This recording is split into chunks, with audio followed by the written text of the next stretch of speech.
பகவான் ஸ்ரீராமகிருஷ்ணரின் அமுத மொழிகள். ஸ்ரீராமகிருஷ்ணருக்கும் அவரது பக்தர்களுக்கும் இடையில் நடைபெற்ற உரையாடல்கள். ஞாயிறு ஜூன் 17, 1883 பிற்பகல் நேரம். தட்சிணேஸ்வர காளி கோவிலில் குருதேவரின் அறை. குருதேவர் பகல் உணவுக்கு பிறகு சிறிது நேரம் ஓய்வெடுத்தார். அதர், மா முதலியோர் வந்து வணங்கினர். தாந்திரிக பக்தர் ஒருவரும் வந்திருந்தார். ராக்கால், ராம்லால், ஹாஸ்ரா முதலியோர் இப்போது குருதேவருடன் வசித்து வருகின்றனர். ஸ்ரீராமகிருஷ்ணர் பக்தர்களிடம் கூறினார், இல்லற வாழ்க்கையில் ஈடுபட்டிருப்பதால் இறை அனுபூதி ஏன் வாய்க்கக்கூடாது? ஆனால் அது கடினம் என்பதில் சந்தேகம் இல்லை. ஜனகர் முதலியோர் ஞானம் பெற்ற பிறகு இல்லறத்தில் ஈடுபட்டனர். என்றாலும் பயம் இருக்கவே செய்தது. பற்றற்று வாழ்கின்ற இல்லறத்தானும் பயப்பட வேண்டியுள்ளது.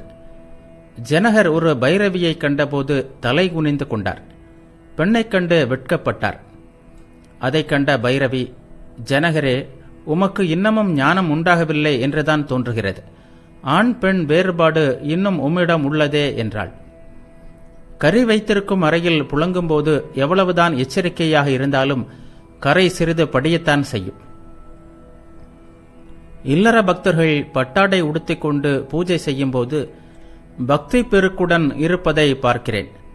சாப்பிட்டு முடியும் வரை அதே நிலையை காணலாம். அதன் பிறகு பழைய கதைதான். ரஜோகுணம், தமோகுணம் நிறைந்த இயல்பு நிலைக்கு வந்து விடுகிறார்கள். சத்துவ குணத்தால் பக்தி உண்டாகிறது. ஆனால் பக்தியிலும் சத்துவ பக்தி, ரஜோ பக்தி, தமோ பக்தி என்று பிரிவு உள்ளது. சத்துவ பக்தி தூய சத்துவமாகும். இந்த பக்தி உண்டானால் இறைவனை தவிர வேறு எதிலும் மனம் செல்லாது.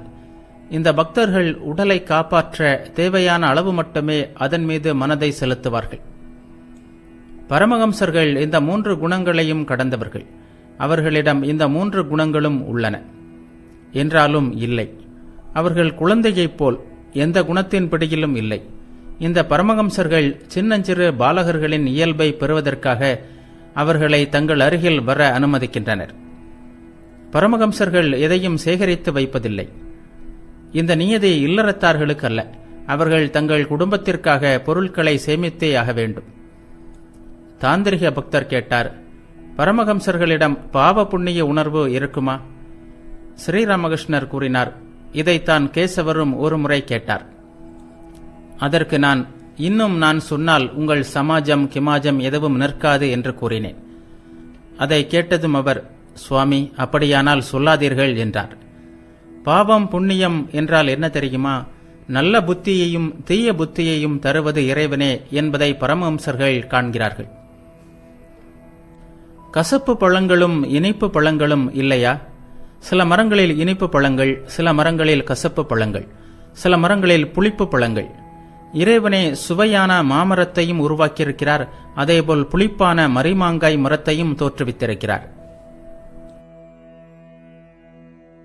தாந்திரிக பக்தர் கூறினார், ஆம் சுவாமி, மலை மீது ரோஜா தோட்டத்தை காண்கிறோம். கண்ணு கெட்டும் தூரம் வரை ரோஜா தோட்டம்தான். ஸ்ரீராமகிருஷ்ணர் கூறினார், உண்மை, உண்மையற்றது, நல்லது கெட்டது, பாவம் புண்ணியம் எல்லாம் இறைவனுடைய மாயையின் ஐஸ்வர்யங்கள் என்று பரமஹம்சர்கள் காண்கிறார்கள். ஆனால் இவையெல்லாம் மிக உயர்ந்த நிலை. அந்த நிலையில் சங்கங்கள், கூட்டங்கள் நடத்துவது இயலாத காரியம். தாந்திரிக பக்தர் கேட்டார், ஆனால் வினை பயன் இருக்கிறதே? ஸ்ரீராமகிருஷ்ணர் கூறினார், ஆமாம், இருக்கிறது. நல்ல செயல்கள் செய்தால் நல்ல பலன், தீய செயல்கள் செய்தால் தீய பலன். மிளகாயை கடித்தால் எரியாமல் இருக்குமா? இவையெல்லாம் அவருடைய திருவிளையாடல். தாந்திரிக பக்தர் கேட்டார், எங்களுக்கு வழிதான் என்ன? வினை பயன் இருக்கிறதே? ஸ்ரீராமகிருஷ்ணர் கூறினார், இருக்கட்டுமே, பக்தர்கள் விஷயமே வேறு. இவ்வாறு கூறிவிட்டு குருதேவர் பாடினார், என் நெஞ்சே, பயிர் செய்தல் எப்படி என்று தெரியாதா? உன்னுடைய வாழ்வாகிய உயர் வயல்தான் உள்ளதே. அந்தகன் வரும் வழியை அடைத்து வைத்தேன் நன்றாக. அகத்தினுள்ளே நின்றிருக்க அச்சத்தோடு சந்தேகம் அனைத்தையுமே அகற்றிவிட்டேன் முடிவாக நவவாசல் கொண்ட என் வீட்டை. பாட்டு நிறைவுற்றதும் குருதேவர் கூறினார், காசியில் இறப்பவர்கள் பிராமணன் ஆனாலும் சரி, விலைமகள் ஆனாலும் சரி, எல்லோரும் சிவகதி அடைவார்கள். ஹரிநாமத்தையோ காளிநாமத்தையோ ராமநாமத்தையோ கூறும்போது கண்களில் கண்ணீர் பெருகுமானால் சந்தியாவந்தனம், கவசம் முதலிய கிரியைகள் சிறிதும் தேவையில்லை. இவை தாமாகவே விலகிவிடுகின்றன. செயல்களின் பலன்களும் அவனிடம் சேர்வதில்லை. குருதேவர் மீண்டும் பாடினார். எத்துணை பாவனை அத்துணை பக்தி, எத்துணை பக்தி அத்துணை லாபம். அன்னை பெயர் நா ஓத அந்திமத்தில் என் உயிர்தான் அகலுமானால். ஸ்ரீராமகிருஷ்ணர் கூறினார், இறைவனில் நிலை பெற்று நின்றால் பொய்யும் பாவமும் அவனிடம் தங்காது. தாந்திரிக பக்தர் கேட்டார், வித்யா நான் எஞ்சியிருக்கும் என்று சொன்னீர்களே? ஸ்ரீராமகிருஷ்ணர் கூறினார், ஆம், வித்யா நான், அதாவது நான் ஞானி, நான் பக்தன், நான் தொண்டன் என்று நல்ல நான் எஞ்சுகிறது. போக்கிரி நான் ஓடிவிடுகிறது. தாந்திரிக பக்தர் கூறினார், சுவாமி, எங்கள் பல சந்தேகங்கள் தீர்ந்துவிட்டன. ஸ்ரீராமகிருஷ்ணர் கூறினார், ஆன்ம அனுபூதி உண்டாகும்போது எல்லா சந்தேகங்களும் விலகிவிடுகின்றன.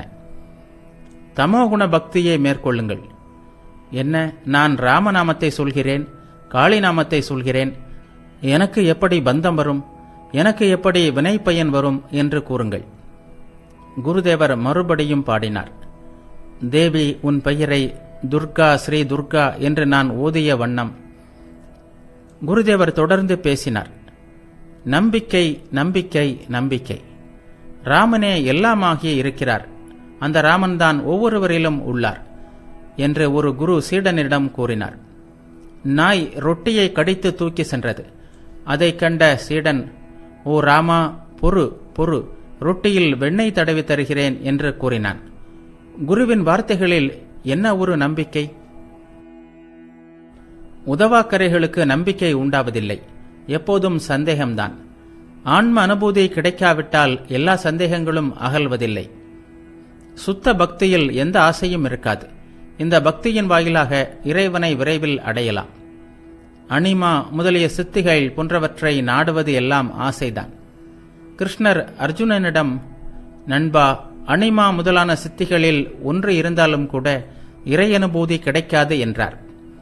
இந்த சித்திகளால் சக்தி சிறிது அதிகரிக்கலாம், அவ்வளவுதான். தாந்திரிக பக்தர், சுவாமி, தாந்திரிக கிரியைகள் தற்காலத்தில் பலனளிக்காதது ஏன்? ஸ்ரீராமகிருஷ்ணர் கூறினார், அவற்றை முழுமையாகவும் பக்தியுடனும் செய்யாததால்தான். குருதேவர் பேச்சை நிறைவு செய்து கூறினார், பக்திதான் சாரம். உண்மையான பக்தனுக்கு எந்தவித அச்சமோ கவலையோ இல்லை. தேவி பராசக்தி எல்லாம் அறிவாள். பூனை எலியை பிடிப்பது ஒரு விதம், ஆனால் தன்னுடைய குட்டிகளை பிடிப்பது மற்றொரு விதம்.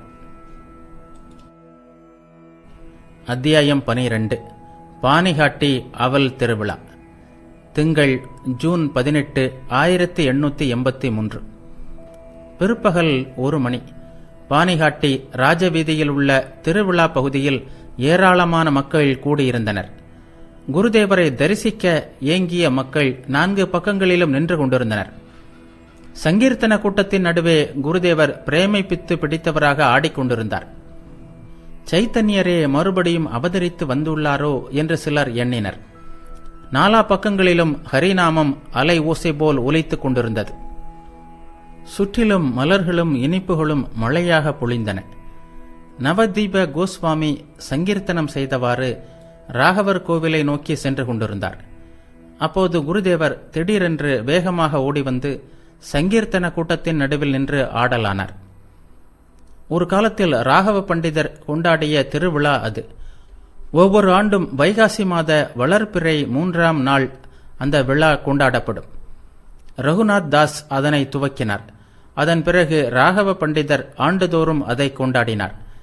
நித்யானந்தர் ரகுநாத் தாஸிடம், ஏ திருடா, வீட்டை விட்டு ஓடிப்போய் திருட்டுத்தனமாக நீ மட்டும் தனியாக பேரின்பத்தை அனுபவிக்கிறாயா? இதை எங்கள் ஒருவருக்கும் தெரியாமல் நடத்துகிறாய். அதனால் உனக்கு ஒரு தண்டனை கொடுக்கப் போகிறேன். இனி நீ அவல் திருவிழா கொண்டாடி பக்தர்களுக்கு சேவை செய் என்றார்.